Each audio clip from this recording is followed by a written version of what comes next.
हाँ, तो स्टार्ट करते हैं भाई आज बेसिक मैथ्स में। सबसे पहले हम सेट्स पढ़ेंगे जल्दी से। सेट्स, तो सेट्स में क्या होता है भाई? Set set is what? A kind of group. चीजों का ग्रुप बनाना क्या कहलाता है भाई? एक तरीके का सेट होता है। बट हर एक चीजों का ग्रुप जो है वो एक सेट नहीं होता है। किन चीजों का कलेक्शन एक ग्रुप मतलब एक सेट कहलाता है? जो वेल डिफाइंड ऑब्जेक्ट्स होते हैं, डिस्टिंक्ट होते हैं, उन सभी को हम क्या बोलते हैं भाई? उस ग्रुप को एक सेट बोलते हैं। तो मैंने क्या बोला? Collection of well defined distinct objects, collection of well defined distinct object is called a set। तो जो डिस्टिंक्ट ऑब्जेक्ट्स होते हैं उनका कलेक्शन क्या कहलाता है? एक सेट कहलाता है। डिस्टिंक्ट वेल डिफाइंड ऑब्जेक्ट होने चाहिए। बात यह है कि भाई वेल डिफाइंड ऑब्जेक्ट्स क्या होते हैं? तो वेल डिफाइंड का मतलब है, जैसे मैंने कहा, collection of intelligent students, intelligent students in a class. तो क्लास में इंटेलिजेंट स्टूडेंट्स का कलेक्शन क्या वो एक सेट है? The answer is no. क्यों? क्योंकि इंटेलिजेंट स्टूडेंट्स जो है, this is not the well defined objects. ये जो चीजें हैं वो वेल डिफाइंड ऑब्जेक्ट नहीं है। क्यों भाई? क्योंकि हर एक किसी के लिए इंटेलिजेंट वर्ड का जो डेफिनेशन होता है वो अलग अलग होता है, राइट? तो हो सकता है किसी के नजरिए में कोई इंटेलिजेंट हो, कोई और। लेकिन इंटेलिजेंट किसी भी चीज को हम वेल डिफाइंड तब बोलने वाले हैं, कुछ ऐसी चीजें जो हर किसी के लिए हर जगह सेम होती हैं, ऐसी चीजों को हम क्या बोलते हैं भाई? वेल डिफाइंड ऑब्जेक्ट्स बोलते हैं, वेल डिफाइंड एलिमेंट्स बोलते हैं, राइट? हाँ, तो जैसे मैंने कहा कि collection of vowels of English alphabet, vowels of English alphabet, तो क्या ये एक सेट है? The answer is yes. क्यों? क्योंकि जो वॉवल्स ऑफ इंग्लिश अल्फाबेट्स हैं, these are well defined objects. तो वेल डिफाइंड का मतलब क्या हुआ? कुछ ऐसी चीजें जो हर किसी के लिए हर जगह सेम होती है, ऐसी चीजों को हम क्या बोलते हैं भाई? वेल डिफाइंड ऑब्जेक्ट्स बोलते हैं, राइट? तो इसका आंसर क्या होगा भाई? AEIOU। मेरे लिए भी इसका आंसर यही है, आपके लिए भी इसका आंसर यही है, हर किसी के लिए इसका आंसर जो है वो सेम होने वाला है। इसलिए वॉवल्स का कलेक्शन जो है वो क्या कहलाएगा भाई? एक सेट कहलाने वाला है। और इसके ऊपर जो इंटेलिजेंट स्टूडेंट का कलेक्शन था वो एक सेट नहीं था। क्यों? क्योंकि मेरे पास कोई पैरामीटर नहीं था किसी को जज करने के लिए कि वो इंटेलिजेंट है या फिर नहीं। या तो मेरे पास पैरामीटर दे दिया जाता कि भाई जिनके 95% से ऊपर मार्क्स है वो इंटेलिजेंट है, उसके नीचे वाले नहीं है, राइट? तो मैं बोल देता इंटेलिजेंट वाले अलग हो जाते हैं, नॉन इंटेलिजेंट वाले अलग हो जाते हैं, राइट? मगर ऐसा नहीं है, कोई पैरामीटर नहीं है, तो इसका मतलब इसको मैं जज नहीं कर सकता, एक सेट नहीं बोल सकता, राइट? हाँ, अब मैंने एक और एग्जांपल लिखा, कलेक्शन ऑफ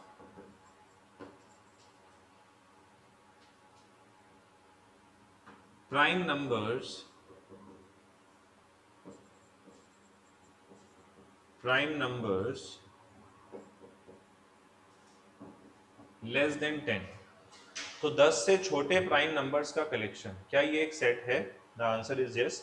अगेन अगर मैं इसका आंसर लिखूंगा, द आंसर इज 2 3 5 7। तो ये हमारे प्राइम नंबर्स हैं 10 से छोटे, ठीक है? तो मतलब हर किसी के लिए इसका आंसर सेम होने वाला है। आप भी इसका आंसर करोगे तो यही रहेगा, मैं इसका आंसर करूंगा सेम रहेगा, कोई थर्ड पर्सन इसका आंसर करेगा तो भी आंसर सेम रहने वाला है। कुछ ऐसी चीजें, कुछ ऐसे एलिमेंट जो हर किसी के लिए हर जगह सेम होते हैं, ऐसे ऑब्जेक्ट्स को लेके बनाया हुआ जो ग्रुप होता है वो क्या कहलाता है? एक सेट कहलाता है, राइट? हाँ, इन ऑब्जेक्ट्स को हम क्या बोलते हैं भाई? एलिमेंट्स भी बोलते हैं। These objects are also called the elements और दी मेंबर्स। आप इनको मेंबर्स भी बोल सकते हैं, मेंबर्स और एलिमेंट्स ऑफ अ सेट। आप एलिमेंट्स बोल सकते हैं और मेंबर्स ऑफ अ सेट भी बोल सकते हैं, राइट? क्लियर है? डन? हाँ, चलो, तो क्या कोई एग्जांपल बता सकते हैं जो सेट हो? बताइए। तो collection of composite number less than 10, तो collection of composite number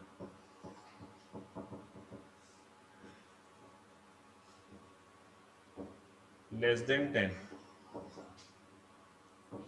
so 10 से छोटे जो कॉम्पोजिट नंबर है उनका कलेक्शन क्या कहलाएगा भाई, एक सेट कहलाएगा। तो कौन कौन से हो गए, 4 हो गया, 6 हो गया, एंड देन 8 हो गया, 9 हो गया। तो इन सब का कलेक्शन क्या है, ये कॉम्पोजिट नंबर का कलेक्शन है। और ये कैसा है भाई, ये एक सेट को फॉर्म कर रहा है।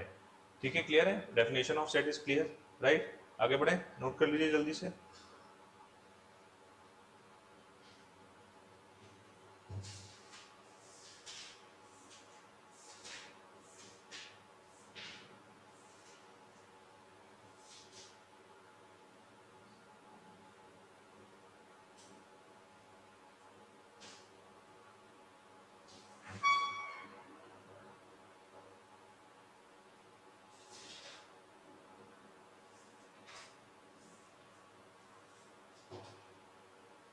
ठीक है, डन। हाँ, अब नेक्स्ट देखिए भाई, अब अगर मुझे किसी सेट का नाम देना है, नेम ऑफ सेट, तो नेम ऑफ सेट हम कैसे देते हैं भाई, using upper case of English alphabet. This is not the hard and fast rule, but in usual हम ज़्यादातर किसी भी सेट का मुझे नाम देना होगा तो हम क्या देंगे भाई, अपर केस जो कैपिटल लेटर्स होते हैं उनसे मैं क्या करूंगा, किसी भी सेट का नाम देने वाला, राइट। हाँ, और जो हमारे एलिमेंट्स है, एलिमेंट्स ऑफ अ सेट, जो एलिमेंट्स ऑफ अ सेट होता है उनको हम lower case of English alphabet से रिप्रेजेंट करते हैं। तो elements of a set are represented by lower case of English alphabets, right. हाँ, अब मान लीजिए एक मेरे पास सेट ए है जो वॉवल्स ऑफ इंग्लिश अल्फाबेट को रिप्रेजेंट कर रहा है, इंग्लिश अल्फाबेट्स, ठीक है। तो वॉवल्स ऑफ इंग्लिश अल्फाबेट्स को रिप्रेजेंट कर रहा है, तो सेट ए में कौन कौन रहेगा भाई, बताइए। सेट ए में ए ई आई ओ you, A E I O you, ये सब रहने वाले हैं भाई। तो मैं ऐसा बोल सकता हूं कि भाई this I belongs to the set A, belongs to the set A. तो ये जो आई है वो सेट ए से बिलोंग कर रहा है कि नहीं कर रहा है, क्योंकि I is one of the member of this set A. तो हम क्या बोलेंगे, I belongs to set A. और इसको लिखेंगे कैसे भाई, दिस आई ऐसे बिलोंग्स टू का सिंबल बनाया और ये सेट ए, तो I belongs to the set A, right. ऐसे ही बी जो है, B does not belongs to, does not belongs to set A. तो जो बी है वो सेट ए से बिलोंग नहीं कर रहा है, because B is not the member of this set A. तो इसका मतलब B does not belongs to set A. तो इसका मतलब क्या लिखेंगे, B does not belongs to set A. तो मैंने ऐसे बिलोंग्स टू का सिंबल बनाया, this is a symbol of belongs to and this is a symbol of does not belongs to, ठीक है। तो ये बी जो है वो सेट ए का मेंबर नहीं है, तो हम क्या बोलेंगे, B does not belongs to set A. And I is one of the member of this set A, तो हम क्या बोलेंगे, I belongs to the set A, right, clear है। हाँ, next,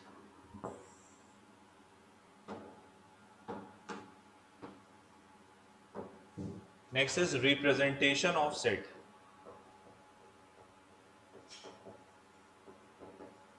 representation of a set. तो representation of a set क्या होता है भाई, तो सेट को रिप्रेजेंट करने के दो तरीके होते हैं। First is what, the roster form, इसको क्या बोलते हैं, रोस्टर फॉर्म बोलते हैं। और रोस्टर फॉर्म को हम टैबुलर फॉर्म भी कहते हैं।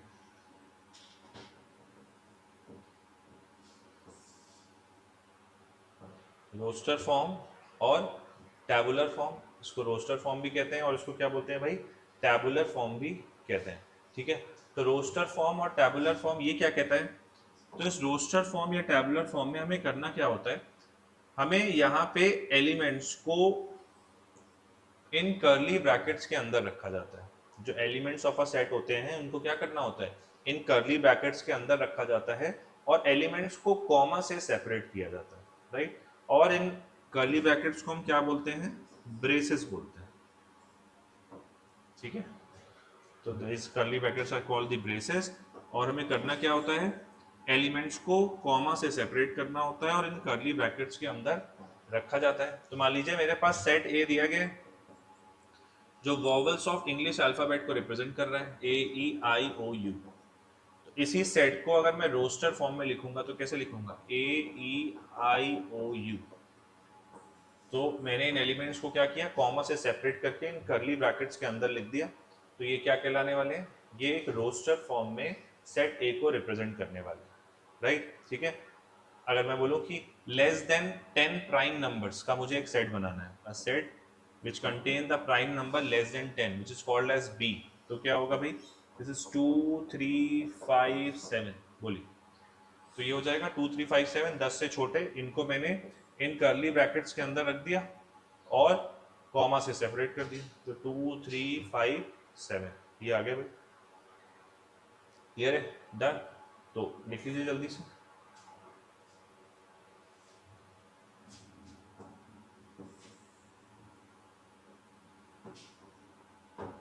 हाँ, उसके बाद नोट करके लिखिएगा भाई, note one, note one is order of the elements, order of the elements does not matter in a set. Order of an element does not matter in a set.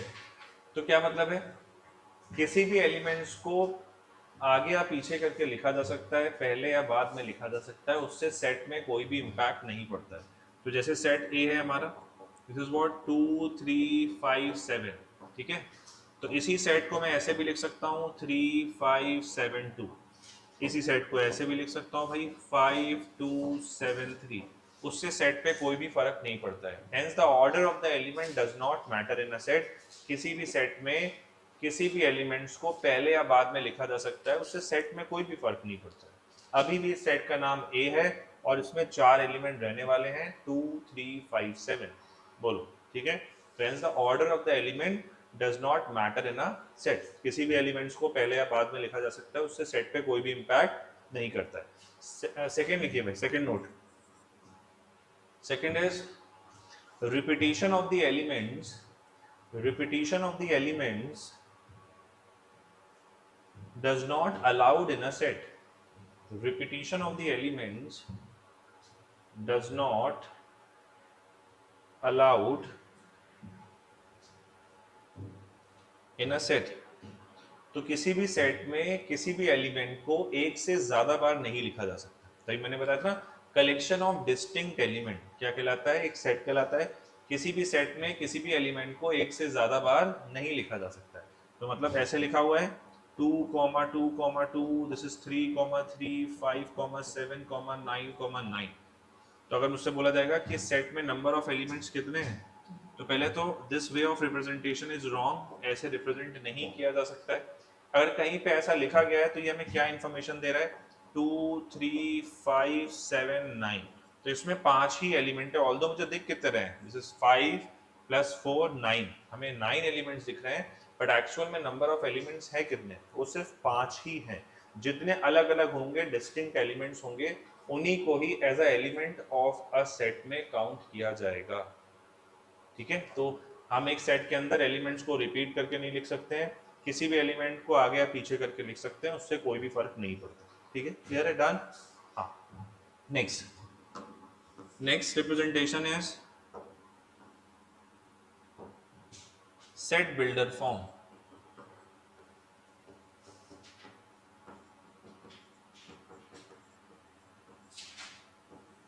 Next representation is set builder form. तो set builder form में मैं set को कैसे represent करता हूं, तो यहां पे भी सेट को रिप्रेजेंट करने के लिए will take the help of these curly brackets. तो मैं कर्ली ब्रैकेट्स की हेल्प लेता हूं, राइट। यहां पे मैं क्या लिखता हूं, here we write the general element. यहां पे हम क्या लिखेंगे, जनरल एलिमेंट लिखेंगे, general element of a set यहाँ पे रहने वाला है। यहाँ पे ऐसे 2 डॉट लगाते हैं, कोलन, जिसको हम सच दैट पढ़ते हैं, we will read it as such that. और यहाँ पे क्या लिखते हैं, property carries by each element of the set.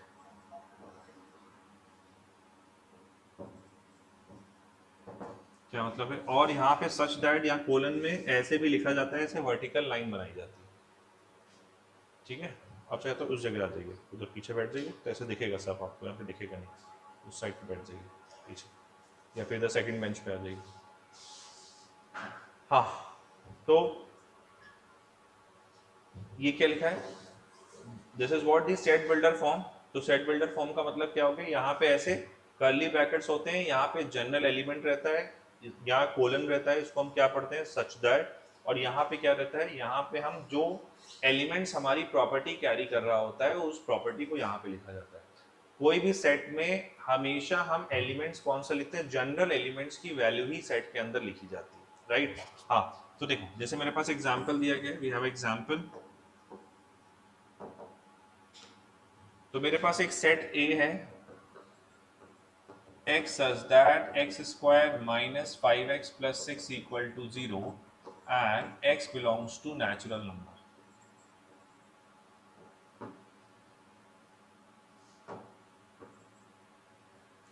तो ये क्या इंफॉर्मेशन दे रहा है भाई, पहले तो इस सेट का नाम क्या है भाई, a, ठीक है, और इसका एलिमेंट क्या है ये, और ये क्या प्रॉपर्टी कैरी कर रहा है, वो ये वाली प्रॉपर्टी कैरी कर रहा है। उसको पढ़ेंगे कैसे, set a equals to x such that x square minus 5x plus 6 equals to 0 and x belongs to natural number।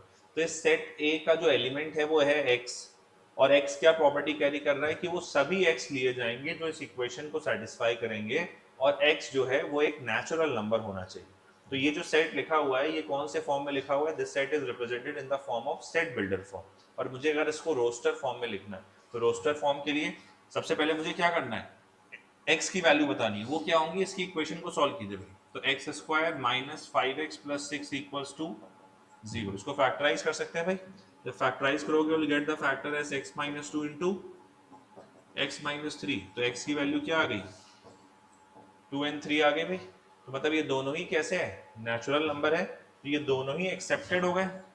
इनको ऐसे सेट ए में ऐसे लिख दिया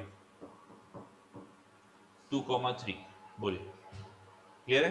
तो मतलब ये दोनों ही सेट ए को रिप्रेजेंट कर रहे हैं, दोनों ही सेम इंफॉर्मेशन दे रहे हैं कि सेट के अंदर दो एलिमेंट है 2 and 3। एक को लिखने का तरीका क्या है ये, और दूसरे को लिखने का तरीका क्या है ये, बोलो क्लियर है। This is what the set builder form and this is what the roster form, clear है, डन। हाँ,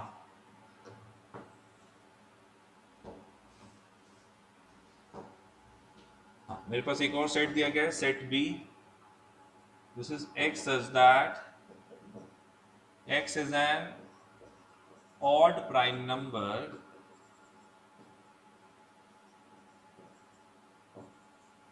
less than 10। x such that x is an odd prime number less than 10, क्या मतलब है, तो इसका एलिमेंट क्या है भाई x। अब ये x क्या प्रॉपर्टी कैरी कर रहा है, x एक प्राइम नंबर है, ऑड प्राइम नंबर है 10 से छोटा।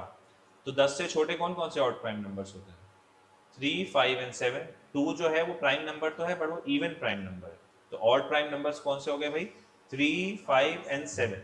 तो मतलब सेट बी क्या हो गया, दिस इज व्हाट 3, 5 एंड 7, ये आ गया भाई। तो कहने का मतलब क्या था कि अगर मुझे किसी सेट बिल्डर फॉर्म में सेट को एक्सप्रेस करना है तो इस प्रॉपर्टी को मैं इक्वेशन, एक्सप्रेशन और स्टेटमेंट के फॉर्म में लिख सकता हूँ, उससे कोई फर्क नहीं पड़ता। यहाँ पे मैंने इस बार क्या लिखा, मैंने एक लैंग्वेज के फॉर्म में चीज़ों को एक्सप्रेस किया।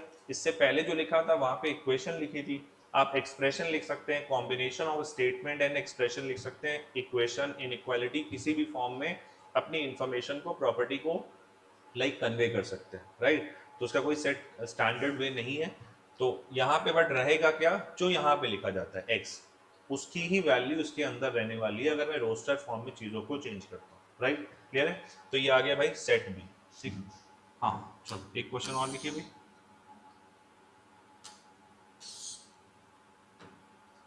तो we have a set A equals to x square such that x is a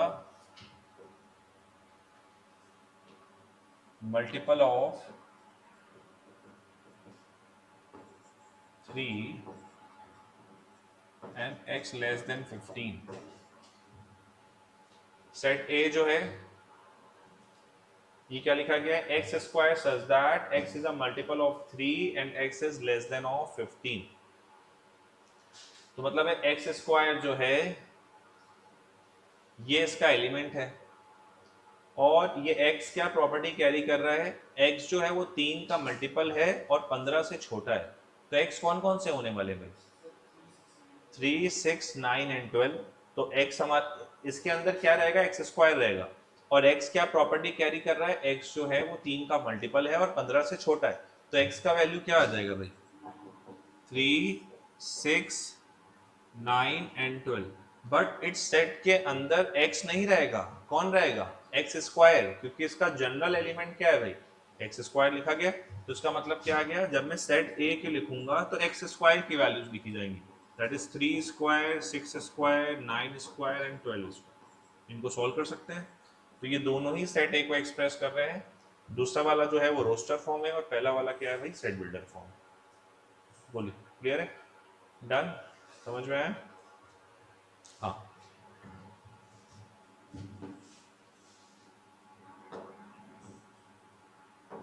और लिख लेते हैं ऐसे, set a equals to x such that x is equal to n upon n plus 1, n is less than or equals to 5 and n belongs to natural number।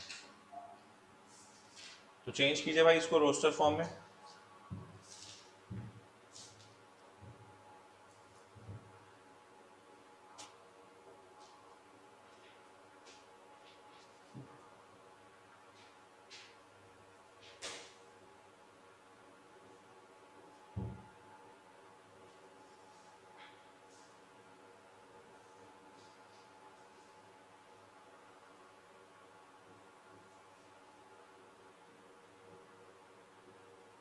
ठीक है, done.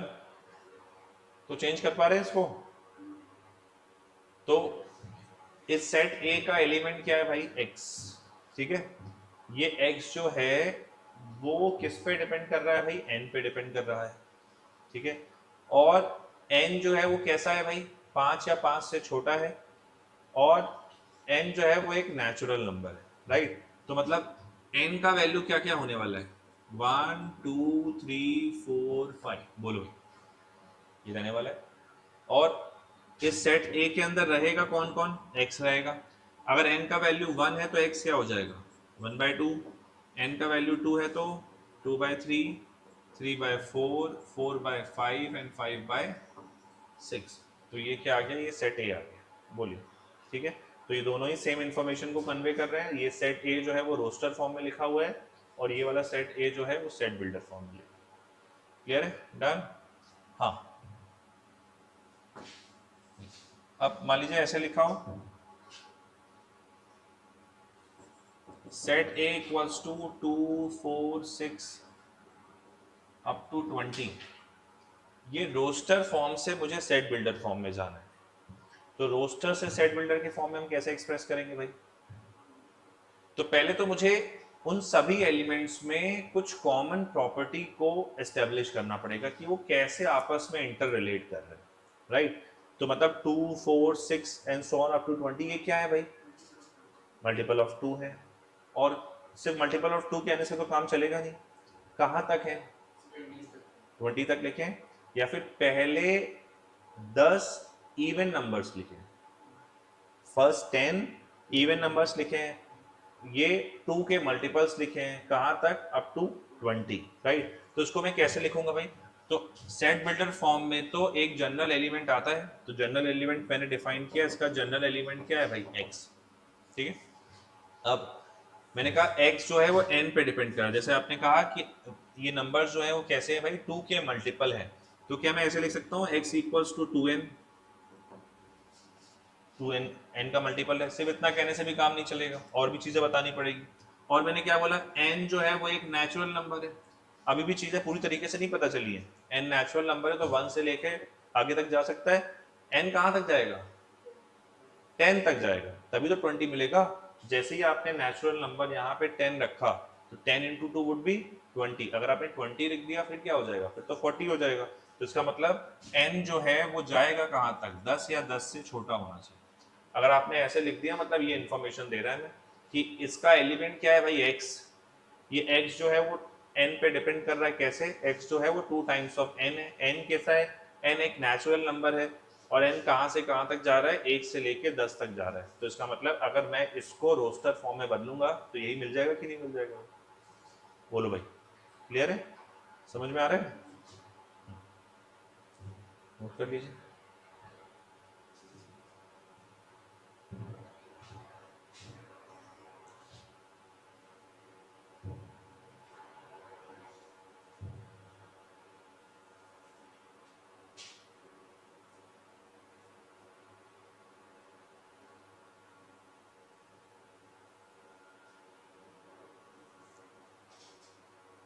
ठीक है, done. आगे बढ़े। हाँ, आगे लिखिए भाई, कार्डिनल नंबर।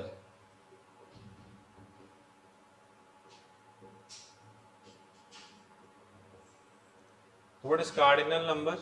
देखिए, the number of unique elements present in a set, the number of unique elements present in a set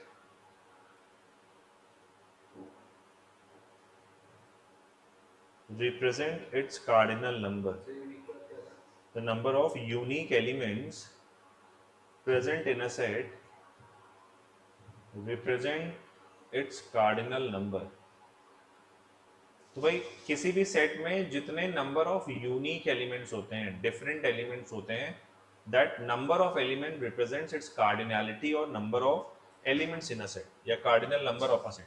तो मतलब क्या है, फुल स्टॉप, एक ऐसे लिख लिया आगे, the cardinal number of set A, the cardinal number of set A is denoted as, the cardinal number of a set A is denoted as like this, n of a। तो set ए का cardinal number हम कैसे represent करते हैं भाई, n of a से represent करते हैं। Cardinal number of a set A is represented as n of a, right. जैसे हम पॉलिनोमियल में पढ़ते थे, पॉलिनोमियल p ऑफ x, वैसे ही number of element in set A कैसे लिखेंगे, n ऑफ a की तरह हम लिखने वाले हैं, राइट। और ये दिखाता क्या है, किसी भी सेट में नंबर ऑफ डिस्टिंक्ट एलिमेंट जितने होते हैं वो उस सेट का कार्डिनैलिटी दिखाता है, नंबर ऑफ एलिमेंट को दिखाता है, कार्डिनल नंबर को रिप्रेजेंट करता है। जैसे सेट ए दिया गया है 3 4 7 9, तो cardinal number of a set A is what, 4। इसमें 4 एलिमेंट है तो इसका कार्डिनैलिटी क्या हो गया, 4 के इक्वल हो गया कि नहीं हो गया भाई?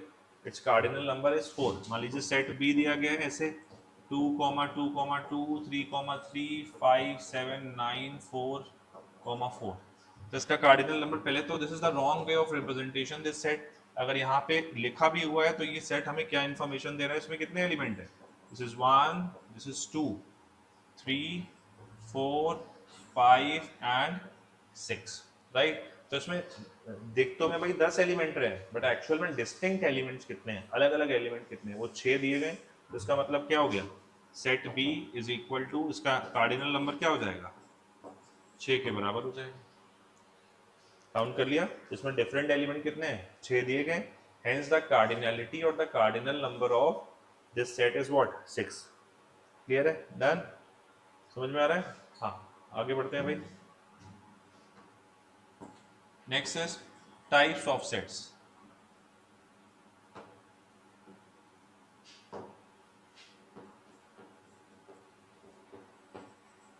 टाइप्स ऑफ सेट, तो टाइप्स ऑफ सेट क्या होता है?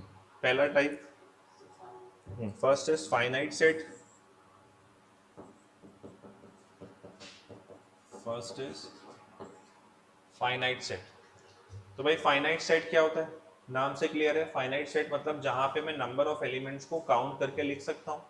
एक ऐसा सेट जिसमें नंबर ऑफ एलिमेंट्स काउंटेबल होते हैं, फाइनाइट होते हैं, ऐसे सेट को हम क्या बोलते हैं, फाइनाइट सेट बोलते हैं। लिख लीजिए, अ set which contain countable number of elements, a set which contain countable number of elements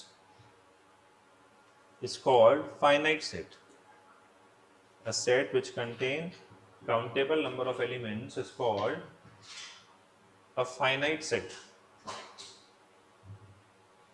तो ये क्या कहलाता है, एक फाइनाइट सेट कहलाता है। ठीक है, मतलब एलिमेंट्स को काउंट करके मैं गिन के बता सकता हूँ उसमें कितने एलिमेंट है, 2 4 5 0 7 कुछ भी। तो ऐसे सेट को हम क्या बोलेंगे, फाइनाइट सेट बोलेंगे। अभी तक हम जितने सेट की बात कर रहे थे वो सब कैसे थे भाई, वो फाइनाइट थे, हम बता पा रहे थे कितने एलिमेंट उसमें प्रेजेंट है। तो लिख लो कोई एग्जाम्पल से 2 3 9 5। तो ये सेट कैसा है भाई, ये एक फाइनाइट सेट है, इसमें 4 एलिमेंट है, मैं काउंट करके बता पा रहा हूँ, इसलिए ये कैसा हो गया, फाइनाइट सेट। और फाइनाइट सेट का कार्डिनल नंबर डिफाइंड होता है, जिस सेट का कार्डिनल नंबर डिफाइंड है वो सेट कैसा है भाई, फाइनाइट सेट है, मैं गिन के बता पा रहा हूँ उसमें कितने एलिमेंट है। राइट, हाँ। सेकंड लिखिए भाई type, infinite set. Infinite set क्या होता है भाई, ये भी नाम से क्लियर है भाई, जिसमें इनफाइनाइट मैनी एलिमेंट्स प्रेजेंट होते हैं उनको हम क्या बोलते हैं, इनफाइनाइट सेट बोलते हैं। तो लिख लीजिए, a set which contain, a set which contain infinite many elements, a set which contain infinite many elements is called, a set which contain infinite many elements is called infinite set। एक ऐसा set जिसमें infinite many elements present होते हैं उसको हम क्या बोलते हैं भाई, इनफाइनाइट सेट बोलते हैं। जैसे एक सेट बी है, या फिर सेट ऑफ नेचुरल नंबर्स ले लीजिए, set of natural number 1 2 3 and so on, ये सेट कैसा है भाई, इनफाइनाइट सेट है कि नहीं, इसमें बहुत सारे एलिमेंट प्रेजेंट है, यहाँ पे नंबर ऑफ एलिमेंट्स को काउंट नहीं किया जा सकता है, there is no end of this counting, इसलिए ये सेट कैसा है भाई, ये एक इनफाइनाइट सेट है। राइट, क्लियर है। और इसका कार्डिनल नंबर डिफाइंड नहीं होता है, इनफाइनाइट सेट का कार्डिनल नंबर डिफाइंड नहीं होता है। क्लियर है, डन। हाँ, next, third,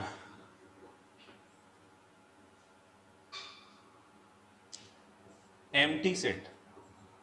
empty set, null set और वॉइड सेट, आप कुछ भी बोल सकते हैं, एम्प्टी सेट, नल सेट और वॉइड सेट। अभी तक तो समझ में आ रहा है ना जो पढ़ा हम लोगों ने, इट्स वेरी सिंपल, आसान सा है। हाँ, तो एम्प्टी सेट क्या होता है, एम्प्टी मतलब खाली, जिसमें कुछ भी नहीं है, एक ऐसा सेट जिसमें एक भी एलिमेंट नहीं होता है, ऐसे सेट को हम क्या बोलते हैं, एम्प्टी सेट बोलते हैं। ठीक है, तो लिख लीजिए, a set which does not contain any element, a set which does not contain any element is called empty set।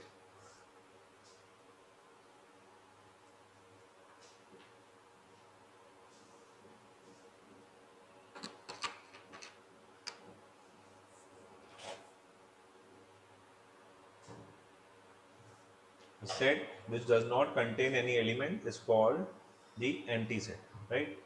So it is denoted by, it is denoted by the symbol, it is denoted by the symbol, कैसे represent करते हैं भाई, phi से, और ऐसे करली brackets,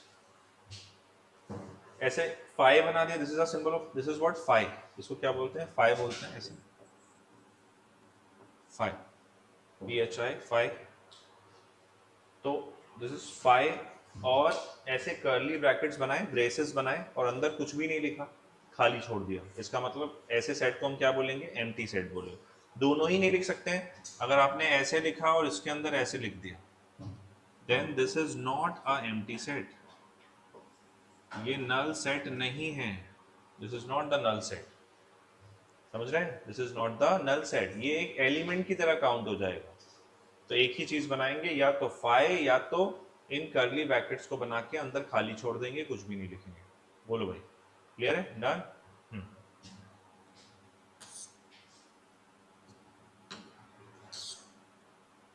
next, तो empty set का एग्जांपल बताइए भाई, जैसे एग्जांपल ऐसे लिखा, set A is equal to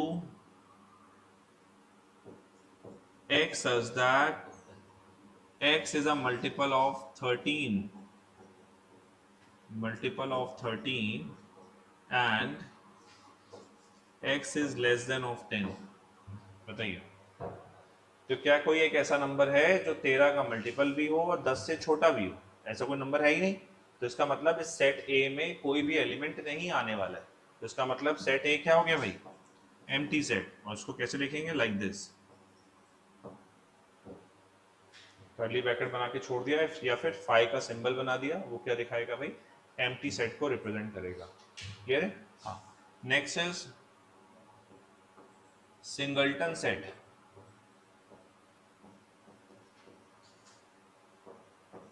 तो सिंगल्टन सेट मतलब, सिंगल्टन मीन्स सिंगल। सिंगल्टन मतलब क्या हो गया? सिंगल।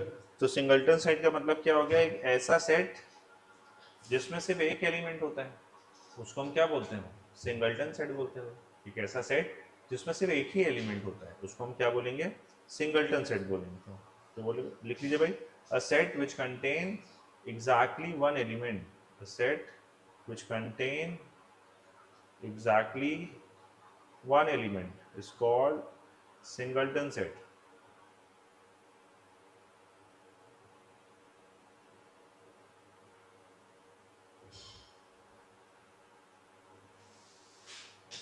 बोलो भाई, ठीक है? ऐसे को हम क्या बोलेंगे भाई? सिंगल्टन सेट बोलने वाले। जैसे एक ही एलिमेंट लिख दो भाई। जैसे मैंने कहा सेट ए है x such that x is an even prime number। बताओ भाई, तो ये सेट x है, सेट a है, इसमें एलिमेंट क्या है? एक इवन प्राइम नंबर रहेगा। तो इवन प्राइम नंबर कौन होगा? 2।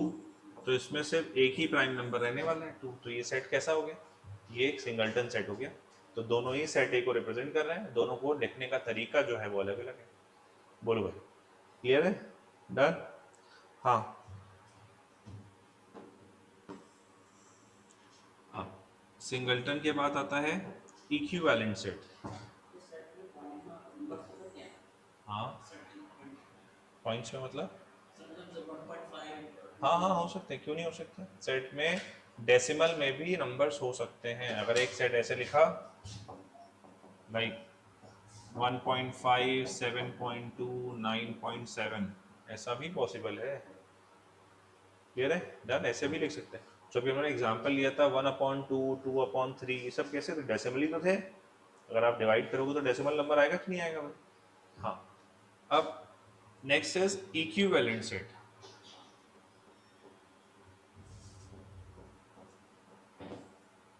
इक्विवेलेंट सेट, तो इक्विवेलेंट सेट क्या होता है भाई? ऐसे दो सेट्स जिसमें नंबर ऑफ एलिमेंट सेम होते हैं, मतलब जिनका कार्डिनल नंबर सेम होता है, ऐसे दो सेट्स को हम क्या बोलते हैं? इक्विवेलेंट।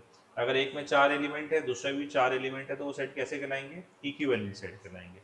इररिस्पेक्टिव ऑफ कि उसमें क्या प्रेजेंट है, उसमें कोई फर्क नहीं पड़ता है। अलग अलग एलिमेंट है तो भी ठीक है, नंबर ऑफ एलिमेंट सेम होने चाहिए। तो ऐसे सेट को हम क्या बोलेंगे? इक्विवेलेंट सेट बोलने वाले। ठीक है, तो लिख लीजिए, two sets are set to be equivalent, two sets are said to be equivalent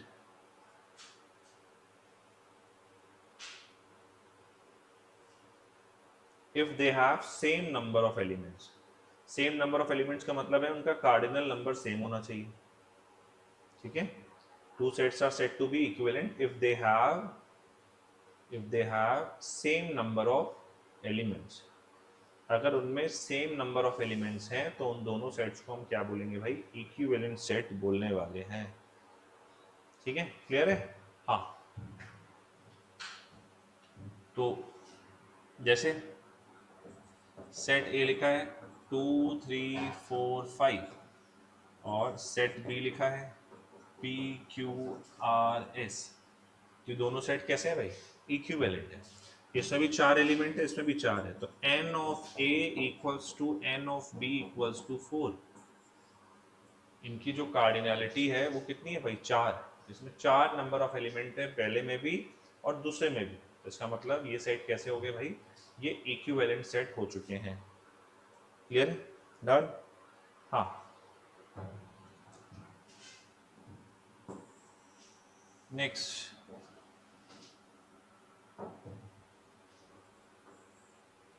equal sets.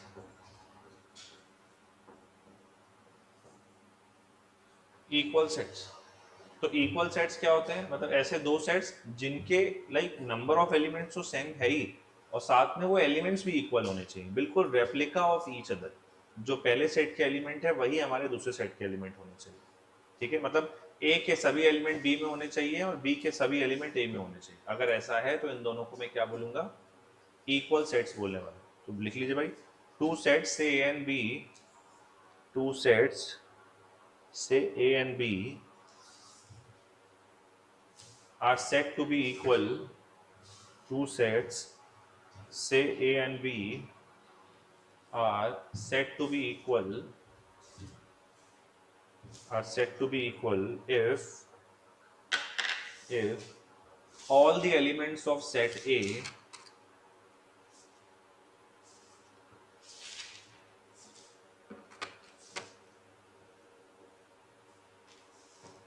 if all the elements of set A present in set B and all the elements of set B present in set A, मतलब ए के सभी element B में होने चाहिए और B के सभी elements किस में होने चाहिए, ए में होने चाहिए। तो इसका मतलब क्या है, वो दोनों सेट्स कैसे होंगे भाई, वो दोनों के दोनों हमारे इक्वल सेट्स होने वाले हैं, राइट। जैसे सेट ए दिया गया है, we have a set A is what x such that x is an odd prime number less than 10, और एक सेट बी है विच रिप्रेजेंट 3, 5, 7। ठीक है, तो ये कैसा हो गया भाई, ये दोनों ही सेम है, पहला भी सेम इंफॉर्मेशन दे रहा है, दूसरा भी सेम इंफॉर्मेशन दे रहा है। तो मैं क्या बोलूंगा, set A is equal to set B. A में कितने एलिमेंट है, तीन ही एलिमेंट रहने वाले हैं। ऑड प्राइम नंबर्स कौन कौन से होते हैं, 3 है, 5 है और 7 है। और सेट ए में भी यही तीन एलिमेंट लिखे हैं, 3, 5 एंड 7। तो set A equals to set B होने वाले। बोलो भाई, तो ये दोनों सेट कैसे हो गए, इक्वल सेट हो गए। दोनों का लिखने का तरीका अलग है, इसमें भी तीन एलिमेंट है, इसमें भी तीन है, इसमें भी 3, 5, 7 है और इसमें भी 3, 5, 7 है। तो दोनों सेट कैसे हो गए, इक्वल हो गए कि नहीं हो गए। क्लियर है, डन। हाँ, नेक्स्ट लिखो भाई।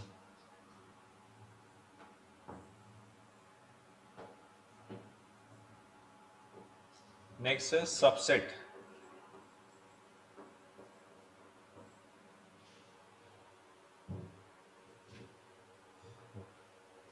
तो सबसेट क्या होता है भाई, देखिए, set A is called, set A is called, set A is called the subset of, set A is called the subset of set B, set A is called the subset of set B if all the elements of set A, if all the elements of set A present in set B।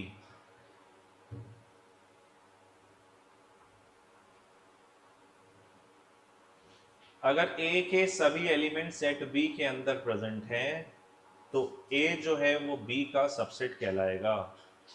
अगर A के सभी element set B के अंदर present हैं तो मैं क्या बोलूंगा, set A is called the subset of set B। ठीक है, तो जैसे मैंने ये लिखा, एक सेट A है, मान लीजिए लिखा 2, 5, 7 और सेट B लिखा हुआ है से 2, 5, 7, 9, 10। तो क्या सेट ए सेट बी का सबसेट है, हाँ है, क्योंकि सेट ए के सभी एलिमेंट सेट बी के अंदर लिखे हैं कि नहीं लिखे हों। तो मैं क्या बोल सकता हूं, सेट ए जो है सेट बी का सबसेट है। द डेफिनेशन इज, सेट ए के सभी एलिमेंट सेट बी के अंदर होने चाहिए, उसके अलावा उसके पास कुछ है या फिर नहीं है उससे कोई फर्क नहीं पड़ता है। अगर सेट ए के सभी एलिमेंट सेट बी के अंदर लिखे हुए हैं तो मैं क्या बोलूंगा भाई, set A is called the subset of set B, right. हाँ, तो इसका मतलब उसको लिखते कैसे, लाइक दिस। तो ये क्या है, this is a symbol of subset, this is a symbol of subset, this is subset. एक इसका सिंबल दिखा रहा है, सबसेट का दिखा रहा है, तो उसको हम क्या बोलेंगे, कैसे रीड करेंगे, A is the subset of set B, set A is the subset of set B, या फिर और इसको कैसे पढ़ सकते हैं, set B is the superset, is the superset of set ए।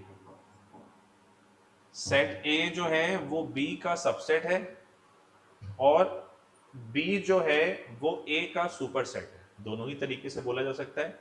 अगर ए के सभी एलिमेंट सेट बी के अंदर है then set A is the subset of B, और then B is the superset of A, A is the subset of B, और हम क्या बोल सकते हैं, बी जो है वो ए का सुपर सेट है। राइट, क्लियर है। हाँ, अब देखिए भाई,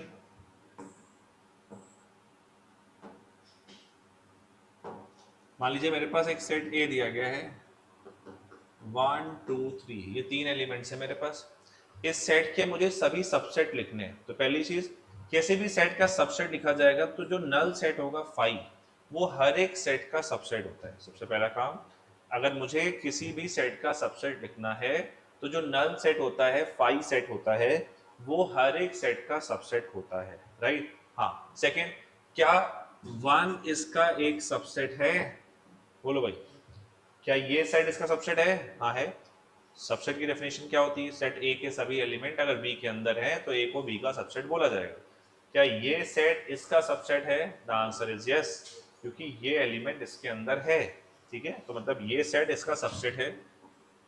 2 भी इसका सबसेट है, 3 भी इसका सबसेट है, 1,2 1,2 सबसेट है। हाँ है, 1,2 उसके अंदर है कि नहीं है, तो मतलब ये सेट इसका सबसेट है। 2,3 इसका सबसेट है, द आंसर इज यस, 2,3 इसके अंदर प्रेजेंट है। 1,3 इसका सबसेट है, द आंसर इज यस, तो 1,3 भी इसके अंदर प्रेजेंट है।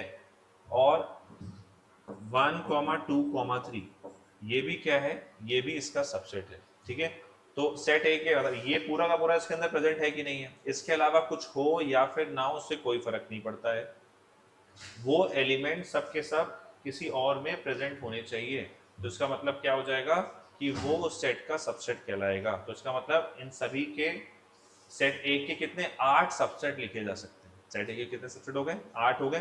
तो ए में कितने एलिमेंट थे? 3 एलिमेंट दिख रहे हैं कि नहीं?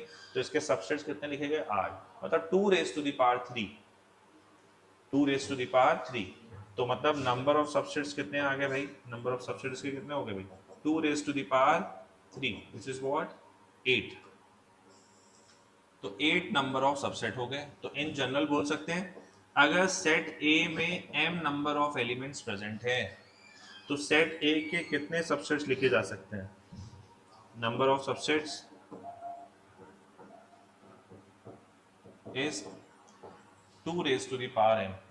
बोलो भाई, अगर सेट ए में m number of elements present हैं तो इसके कितने सबसेट्स लिखे जा सकते हैं? 2 raise to the power m number of elements लिखे जा सकते हैं। जैसे 3 थे तो 2 raise to the power 3, 8 subset लिखे जा सकते थे। ऐसे ही अगर 2 होते तो 2 रेज टू द पावर 2, मतलब 4 सबसेट्स लिखे जा सकते हैं। ठीक है, तो मैंने यहाँ पे क्या सीखा कि एक फाई जो है, नल सेट जो है वो हर एक का सबसेट है, और हर एक सेट जो है वो खुद का भी सबसेट है। क्या 1 2 3 ए है कि नहीं है? सेम। तो null set is the subset of every set and the every set is the subset of itself. तो लिख लीजिए नोट करके,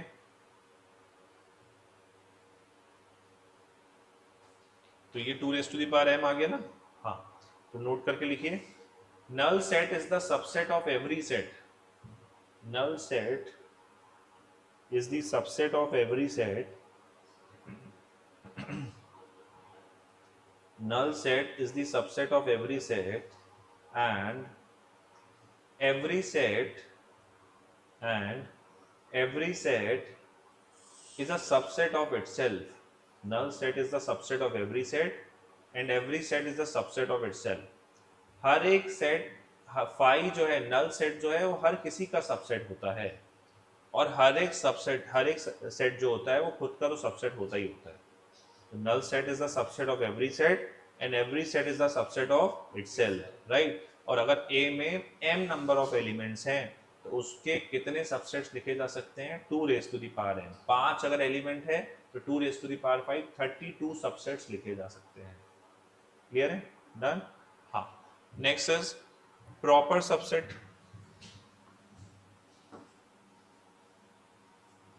next is proper subset, heading दीजिए प्रॉपर सबसेट।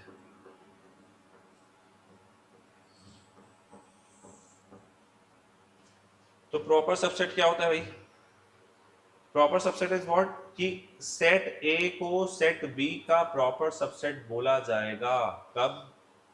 अगर सेट ए के सभी एलिमेंट सेट बी के अंदर होने चाहिए और सेट बी में कम से कम एक एलिमेंट ऐसा होना चाहिए जो ए में ना हो। फिर से, सेट ए को सेट बी का प्रॉपर सबसेट बोला जाएगा अगर सेट ए के सभी एलिमेंट सेट बी में प्रेजेंट हैं और सेट बी में कम से कम एक एलिमेंट ऐसा होना चाहिए जो ए में ना हो। डेफिनेशन लिखिए, set A is called the proper subset of set B. Set A is called the proper subset. Set A is called the proper subset. Set A is called the proper subset of set B if all the elements of set A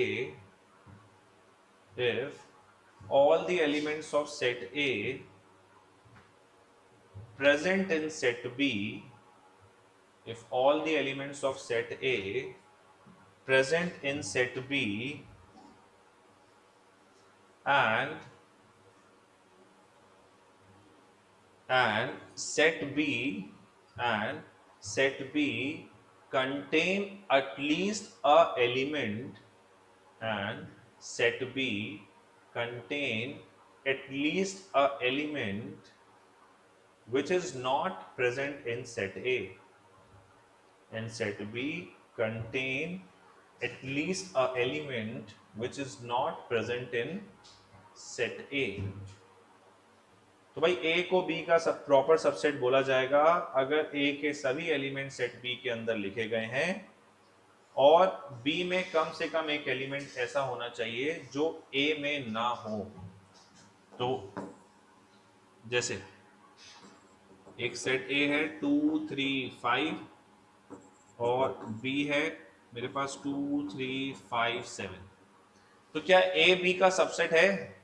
हाँ है। इसको क्या A B का proper subset है? Proper subset का मतलब क्या हुआ, सेट ए के सभी एलिमेंट सेट बी के अंदर होने चाहिए, वो है। और सेट बी में कम से कम एक एलिमेंट एक्स्ट्रा होना चाहिए जो ए में ना हो। तो मतलब देखो 7 प्रेजेंट है कि नहीं है, तो मतलब ये सेट बी जो है, मतलब ए जो है वो बी का सबसेट तो है और प्रॉपर सबसेट भी है। अगर मैं ऐसे लिख देता हूं तो क्या ए बी का सबसेट है? क्या ए बी का प्रॉपर सबसेट है? नहीं। ए के सभी एलिमेंट बी के अंदर तो है बट बी में कोई एक्स्ट्रा एलिमेंट नहीं है। ऐसा नहीं एक ही एक्स्ट्रा एलिमेंट होना चाहिए, एक से ज्यादा भी हो सकते हैं, चलेगा। यहाँ 7 की जगह पे 7 8 9 10 कुछ भी लिखा होता और फिर भी वो प्रॉपर सबसेट हो जाता। तो ए के सभी एलिमेंट बी में होने चाहिए और बी में कम से कम एलिमेंट एक एक्स्ट्रा होना चाहिए जो ए में प्रेजेंट ना हो। तो इसका मतलब मैं सेट ए को बी का प्रॉपर सबसेट बोलने वाला हूँ। बोलो भाई, ठीक है। तो इस वक्त ये प्रॉपर सबसेट नहीं है, this is a subset, right. हाँ, अगर मैं बात करूँ, ये मेरे पास सेट ए दिया गया ऐसे, ठीक है। तो सेट ए में 1 2 3, तो क्या 5 इसका प्रॉपर सबसेट है?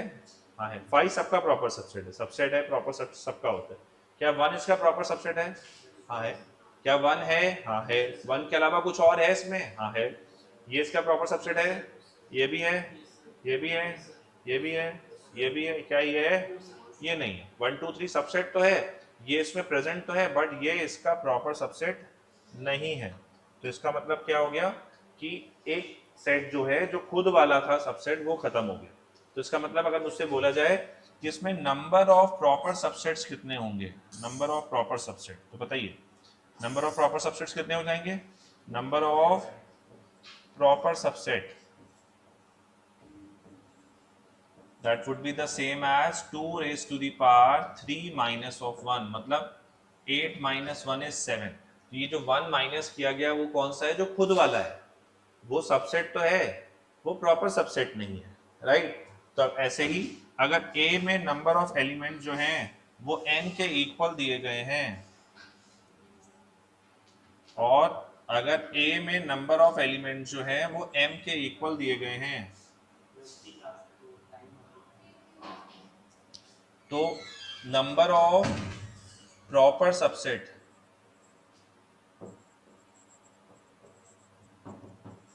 would be 2 raised to the power m minus of 1। ठीक है, तो 2 raised to the power m minus of 1 ये हो जाएंगे नंबर ऑफ प्रॉपर सबसेट। ठीक है, क्लियर है?